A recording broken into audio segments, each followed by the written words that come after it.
Inaasahan na mapabibilis pa ang biyahe at kalakalan sa rehiyon ng Davao. Ito'y dahil sa loob lamang ng 2 taon ay natapos na ang bagong tulay sa Davao City na inaasahang tutugon din sa problema sa trapiko. Kung kailan yan bubuksan sa mga motorista, alamin natin sa sentro ng balita ni Janessa Felix ng PTV Davao Live. Yes, Angelique, personal na ininspeksyon ni Pangulong Ferdinand R. Marcos Jr. ang 400-meter na Davao River Bridge o mas kilala bilang Bukana Bridge sa Davao City ngayong araw. Kasama rin niya sa pagbisita si Department of Public Works and Highways o DPWH Secretary Vince Dizon. Ito ay matapos ipag-utos ng Pangulo na bilisan ang konstruksyon ng nasabing infrastruktura na makakatulong upang maibsan ang traffic congestion at magpapadali ng connectivity sa eastern at western coastal areas ng Davao City.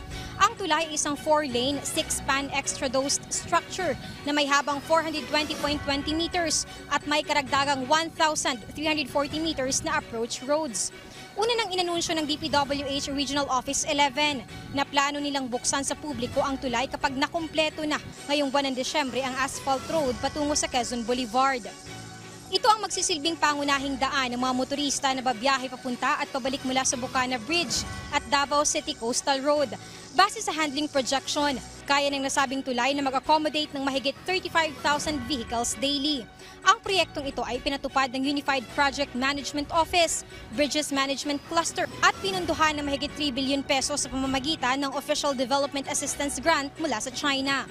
Narito ang pahayag ni Pangulong Ferdinand R. Marcos Jr. Na ang biyahe na dati halos 2 oras ay mababawasan, magiging mga 25 minutes, 20 minutes na lang. Kaya't malaking ginhawa, lalong-lalo na ay ngayon na magpapasko tayo, alam naman natin nangyayari sa traffic. Angelique, sinimulan ng konstruksyon noong November 2023 at bubuksan na ito sa publiko ngayong December 15, 2025. Mula dito sa Davao City, Janessa Felix para sa Pambansang TV sa Bagong Pilipinas. Maraming salamat sa iyo, Janessa Felix.